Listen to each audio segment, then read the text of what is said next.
All right, hey guys, welcome back to another video. So I mentioned in my vlog that I was going to do my top 10 of games of all time as of March 2025. There's a caveat there, or a couple caveats. Caveat number one is that this list is going to be a as of 2024. So it's games I played in 2024. Anything I played this year is not going to count. Even if the game came out last year, I don't want to include those because I haven't had enough time with them. So I know I've gassed up SETI quite a bit, but I haven't played it enough to really make that determination. So we'll see next year if it's on the list. But all the games are going to be as of 2024, even though the list is 2025. Caveat number 2A and 2B is Marvel Legendary and Marvel Champions will not be featured on this list. I've played those games so much, and I think it's a pretty given, especially Legendary, that they're some of my favorites of all time. Legendary is going to be my favorite game of all time. I don't think anything's going to dethrone that. But I don't feel that it's fair to take up 1 to 2 spots on this list for those games if I decided to include Champions. Just don't think it's fair. You guys know I love those games, and I've played them a ton.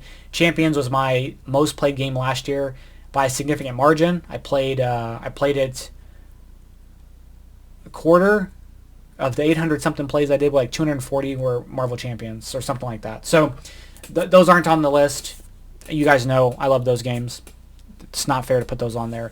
And also, I guess 2A1, no Legendary games on here. I don't feel like it's fair also for those to be on here as well because, again, it's that system. You guys know. So anyway, and then caveat number 3 is that this is my list as of right now, as of the moment I made this list.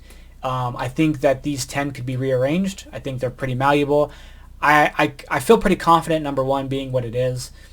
And I'm pretty solid in number 10 being what it is, but I think the other ones could be rearranged up or down.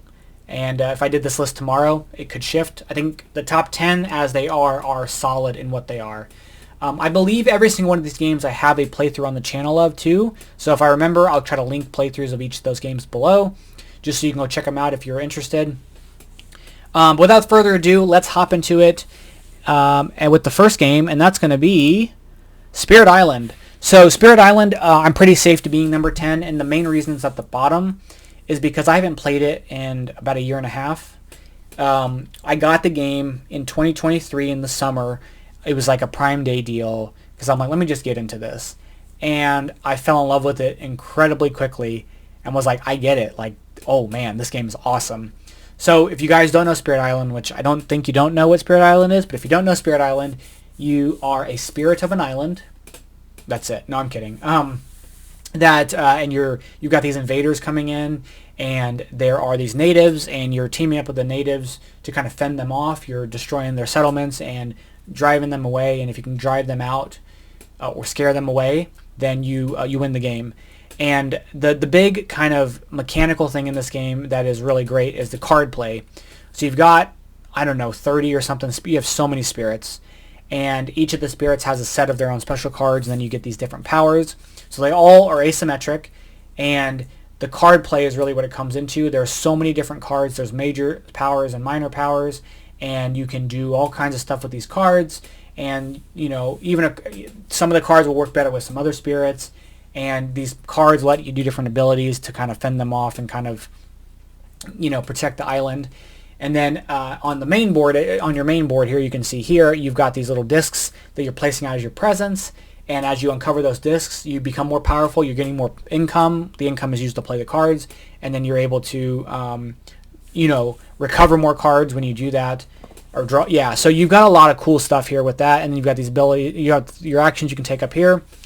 And the other kind of really neat thing that this game does that I don't know how many other games do is in a lot of these games that are like crisis management or like PvE, so like your players versus the environment or player versus the game, you either have, here's the thing that's coming, you have your turn to kind of deal with it and figure out before it happens, and then it's going to happen, you've got to deal with the consequences, or it flips over and says, here's the thing you have, you've been hit with it, now kind of go at it. This game gives you a little bit of both. So you know what's going to happen, but you've got some abilities that are these quick abilities that will let you do stuff. And then you've got these abilities, these slow abilities that let you do stuff. Sorry, the quick abilities let you do stuff before the invaders do their stuff. And the slow abilities let you do this stuff after the invaders do their stuff. But the main difference is the quick stuff is typically cheaper, I think, and less powerful. But the slow stuff are very, very strong. So you've got this balance of like, how do I want to approach this particular task, and that's a really fun challenge to deal with. So given the variability of the spirits, given that you've got a lot of cards you can play with, you've got a lot of stuff going on. You could play this game and it'd be your only game, and you'd have enough stuff to do. Not to mention you've got the scenarios and you've got the different adversaries, so you can really change up how the invaders react and how they change and how they do different things.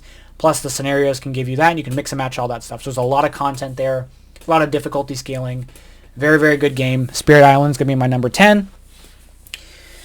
My number 9 is going to be one of my classic, it's a classic game for me, and that's going to be Tekhenu, Obelisk of the Sun. This is my favorite, by far, my favorite T game. It's the first game, probably my first like heavy Euro game, and it really is the thing that kind of put Dave Terzi from Solo Design to my notice. And this game, so you have, it's an action selection with dice, so you're going to roll these dice, and they're going to be placed around this obelisk in the middle of the board. And you can get a good look at it here. And these different dice are, depending on the color, are going to be either forbidden, they're going to be tainted, or they're going to be pure. And when you take them, they're going to go on a player board that are these different scales, and you have to try to do your best to balance your scales out. And so, it's a bunch of little mini games. Each die you take from a thing lets you do something. You can place out something to help your production. You can place out a temple. You can draw action like special power cards, like technology cards. You can increase your population. So each of these different things around the obelisk let you do different little mini games here. And the thing I love about this game is that it's dice, which I love dice, but it's fixed turns. And I think as a board game mechanic, I love that. Here you have X amount of turns. See what you can do with these turns. And I love that as a concept. So Tekhenu, it's never really talked about a lot as like one of the best T games, but it's my favorite T game, and I think it's amazing. So Tekhenu is going to be the number 9 on the list. Number 8, some more dice. We've got Castles of Burgundy Special Edition. The Castles of Burgundy, the Special Edition specifically, I'm calling out because it's got the Chotama solo AI that it was developed for this specifically. I think the original had maybe a beat your own score or a like a map you had to fill out by a certain amount of turns. But this right here, man, it's so good. This and another game on the list really end up, it's like one of those things where like I get it. Like I understand the hype. I understand the praise. I get it. Like it clicked. And I'm like, I understand it. And it really helped. The acrylic tiles really help. I'll tell you that right now. They knock it up quite a bit for me. But yeah, this is just a very simple game in terms of like what you need, like what you can do. You roll dice, and the dice let you take some actions, and that's really it. You can place out a tile onto your duchy. You can take a tile from one of the depots. You can get some workers, and really those are the core things or you can sell goods, and those are like really the core things you're doing. And just like really finding that action efficiency and like, okay, I can place this here to combo this, let me take another thing, and really finding those things. And I think you feel smart when you do it. It's just a really great game. The Special Edition comes with a ton of expansion content, and almost all of it is compatible with the Chotama, so you don't feel like you're missing out on certain things. The Vineyards is great. The expansion for the Vineyards is really, really good.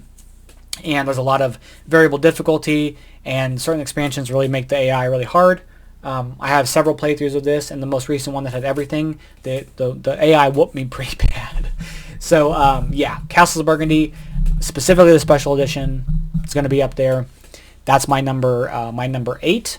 My number 7, well, it's one game. It's going to be kind of a family of games, and that's going to be Wingspan.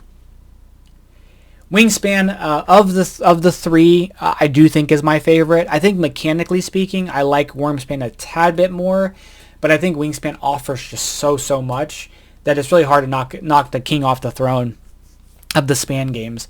For me, engine building along with deck building is my favorite board game mechanic. I love the idea of really like building up something and you're just like, boom, firing all this stuff off. And I just played a game of Wingspan recently, and you just feel good when you're like, oh, I don't really even need to go to the meadow. or the prairie area to make eggs, because my engine that I've built in the top row to get resources also gets me eggs. And you just can really play with those and really like tailor your engine to how you want to make it work. I think where Wingspan really beats out the other two is just the sheer number of content. I really, having played it recently, I really missed the goal cards in that game where the other two don't have them.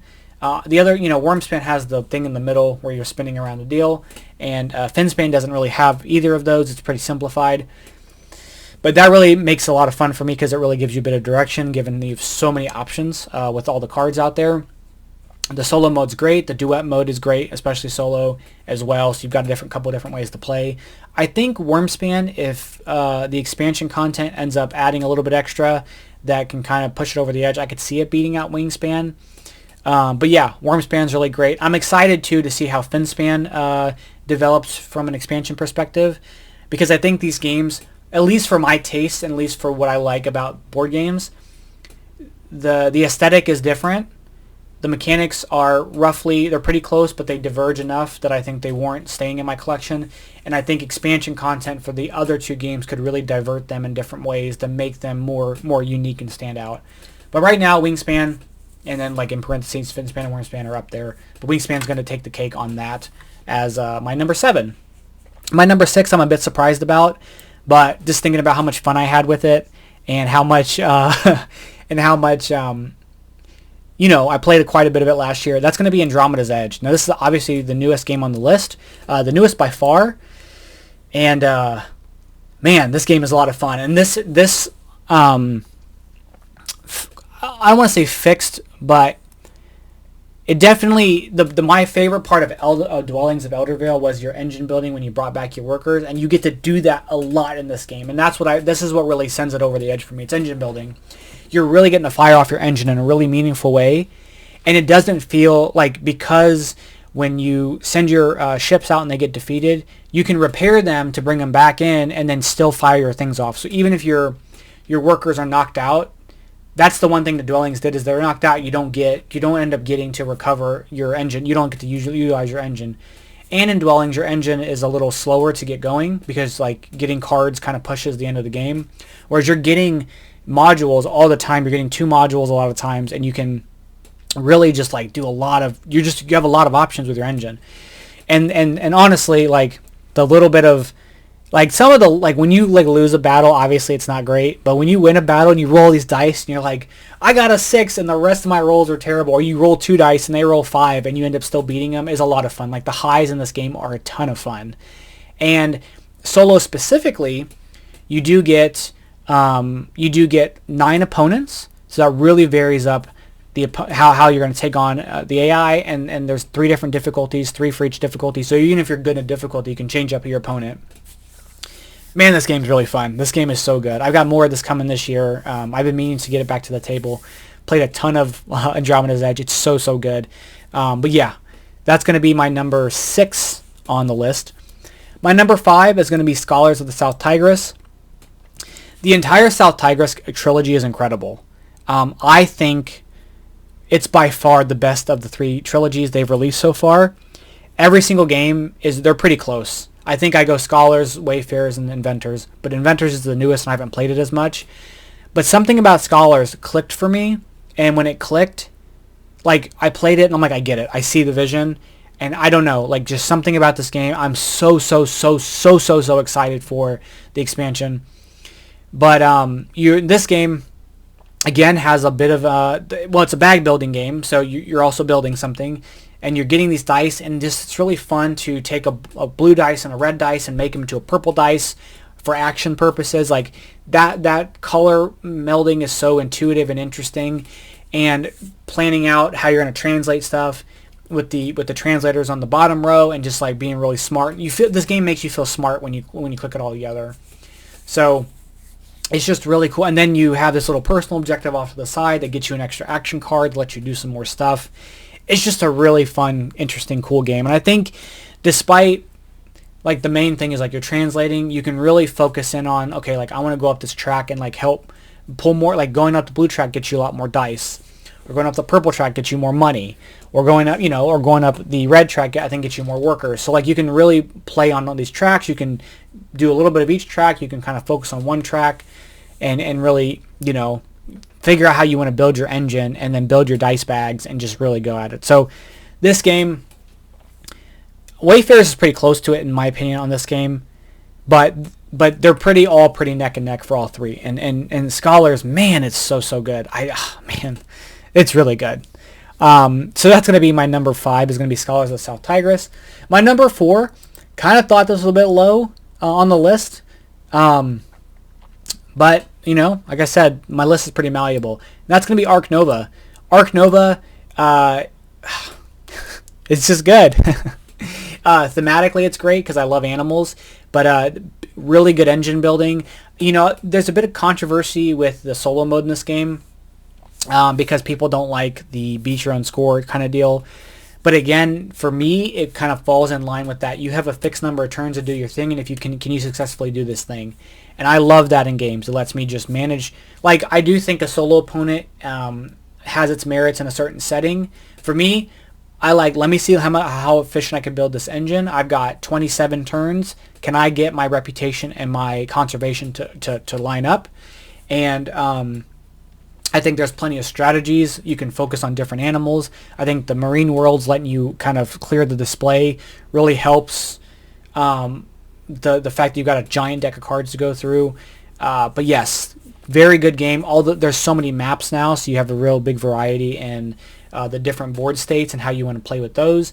And then the expansion also added the different cards, like your different action cards. So you can have, I think there's 5 for each one. So you can really change up.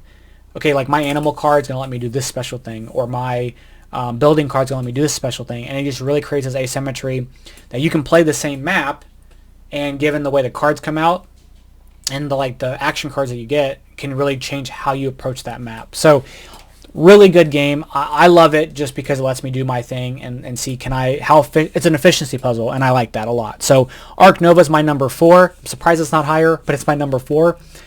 My number 3, kind of another family of games, and that's going to be Great Western Trail. I've got 2nd edition up here specifically because this is the one I've played the most.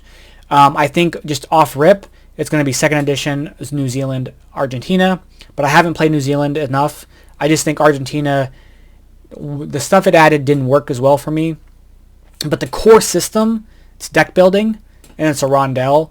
But this is the other game that I knew it was a classic, and when I played it for the first time, I'm like, okay, I get it. I understand the praise it gets.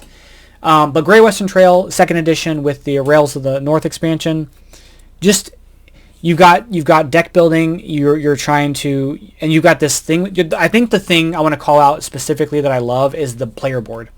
I want to bring that up here. The player board, because you've got these discs that are on your board, and as every time you make a delivery, you're taking a disc off.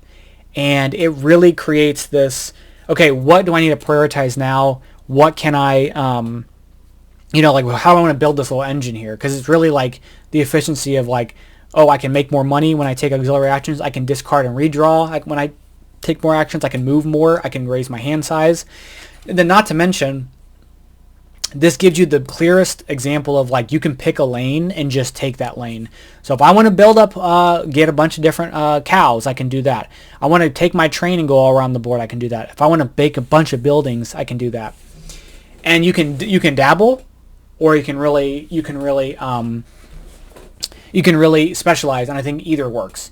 And the solo opponent works really smoothly. It works really well, and it's just super good. And I think Great Western Trail, one of the best Euros ever made, genuinely. I think the deck building is incredible. I think the rondel is incredible. I think the pacing of, that you get around the rondel very quickly, but as buildings get put out, it slows you down, but then you can also mitigate that with the movement of your cowboy. There's just a lot of cool, fun things to do, and then you can move the starting buildings around, so then it's okay, this game, the first thing I take when I start over is going to be I can dump 2 cards of the same type to draw, or to get money. Or that could be at the very end, but so depending on how that lines up, that tactical change of okay, this game, I can reset my hand closer to when I get to Kansas City versus, I can kind of reset my hand a little bit sooner. I've got to kind of keep that in mind and kind of plan out, you know, I can't really, do I have to focus on the auxiliary action to discard down to draw up, or do I have to focus on this action to get money because the money discarding green is like all the way at the beginning or all the way at the end or something like that. Plus, it goes to Kansas City, and that's where I am. So that's also a bonus points there. With more plays of New Zealand, New Zealand might overtake this because it focuses on the deck building a little bit more. But for right now, I'm going to go with second edition, Great Western Trail second edition. That's my number 3. My number 2, I'm a little surprised it's this high. Again, malleable. But that's going to be Viscounts of the West Kingdom. A lot of deck building. Viscounts, again, deck building, but the deck building is done in a very fascinating way. Let me get a player board up. So you have your deck of cards off to the side here, and you're playing them out on, this is all the solo boards actually. So let me see if I can get a picture of one of the player boards. And what you're doing is you're playing your card, and your card kind of gives you some tags that let you do, I can't find one. The cards give you a tag that you can, will let you like build easier or ink easier, like do your like manuscripts easier, or send people to the castle easier. And some of them have abilities when they fall off, they activate something. So they're going to go on this little conveyor belt, which I think is a really fun idea because there's a timing aspect to it. But again, this is another deck building with a rondelle. There may be a trend here. But yeah, this is another game that you can really focus on one thing, or you can kind of diverge and dabble. And the solo opponent, there are 4 different solo AIs, one that focuses on each thing. So one that focuses on manuscripts, one that focuses on sending people to the castle, one that focuses on building, and one that focuses on, what's the 4th thing? There's one more thing that I can't remember that it focuses on. And I think they're right here. Let me double check. This one focuses on adding cards and flipping over the deeds and debts. And, you know, you can definitely, like, you have a different flavor of opponent to play against. And then the expansions add some little treasure chests that like give you extra tags or like change tags and other things. Some add extra cards. This is full of multi-use cards, which multi-use cards is another great board game mechanic. You can, you know, use the card. They are multi-use, right? I think so. Anyway, point is, Viscounts of the West Kingdom, incredible game.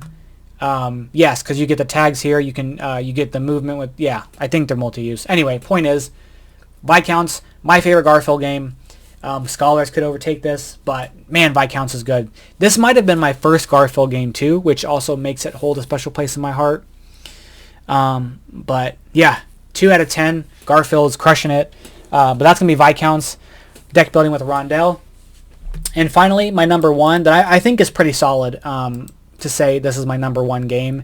And that's going to be another deck building game, but not instead of a rondelle. It's going to be worker placement, and that's going to be Dune Imperium. And this also pulls in Dune Imperium Uprising. This game is genuinely one of the best games that's ever made. And I don't say that, like, I genuinely mean that this is one of the best games ever created. It is absolutely incredible. The worker placement of placing these workers out to do stuff, to get resources, to do this influence is really fun. But honestly, the card play and just feeling like, okay, you know, I've curtailed my deck to go to the Fremen and go to the Bene Gesserit, or, you know, I've curtailed my deck to give me spice every reveal phase or whatever. It's just so good. This is the perfect blend of multi-usage of cards, of trying to get the most out of your turns, of trying to outsmart the opponent, of the tightness of the 10-point threshold of like 10 points. It's not a lot. And getting points, they're pretty obvious on the board. It's the influence it's the second spot influence on each of the tracks. It's the getting the alliance with them. It's some of the conflicts. It's the spice must flow. There are intrigue cards that'll just throw a loop into stuff. I mean, this game is a damn near perfect game. And I have Imperium and Imperium Uprising, while they're together in this classification, I think, especially with the expansion content, if you lump in Ix and Immortality with the base Dune Imperium, and you lump in Bloodlines with Uprising, I think that they diverge enough that core system of you're placing workers out based on the cards you play. At the end of your turn, or at the end of your workers, you place out, your reveal phase that gets you more swords or gets you money to buy more cards. That core system, while they share that, they diverge in like what can be done. Because with Bloodlines, you're definitely focused on combat a lot more. You're really like you're more incentivized, I think, to win those conflicts, especially with Worms, where you can double your victory spoils. Like you can get more spice, more money, more victory points. You can match up the symbols on the cards to get victory points. You're definitely focused on that, and like the shield wall being a thing you can break down and like get the worms to come in. Whereas base Dune Imperium with Ix and Immortality, you've got, well, and Uprising also has the spies, so you're like really going into different spots and doing those things. Base Immortality does have Ix, which sort of been added in with the technologies and Uprising, but with Ix you've got the Dreadnought, so you're like pushing out these more powerful units, and then if they win, they become a flag on an area. Immortality adds like the grafting, so you're like, okay, well this card, I can put these cards together to do some stuff, and you've got this extra set market row that gives you like, got these that you kind of have to like balance, like I'm taking potential troops away to put on this other board to like get these special cards that let me graft to other cards. Again, the things that you kind of hone in on one game versus the other really diverge them quite a bit, I think, while keeping and retaining that core system of placing out your workers and playing smart with your cards. This game's incredible. My favorite game of all time. I think I'm safe to say that this deserves to be my number one spot. That's going to be Dune Imperium and Dune Imperium Uprising. That's my top 10 as of 2025, or 2024, sorry. March of 2025, but of 2024. I was going to do some honorable mentions, but I think that would have made the video too long. So that's going to be the list. Let me know what you guys think of the list. Do you guys disagree? Do you agree? Again, a lot of the 9 through 2 can probably be shifted around. But I think 1 and 10 are pretty solid. And I'm really excited to see how next year shakes out and what changes, what falls off, what doesn't. But yeah, until next time, thank you guys so much for watching. I'd be interested to know your top 10 as of March 2025 and how many we have crossovers of. But with all that being said, thank you guys so much for the continued support. Thank you guys for watching, and I'll catch you guys in the next one. Bye-bye.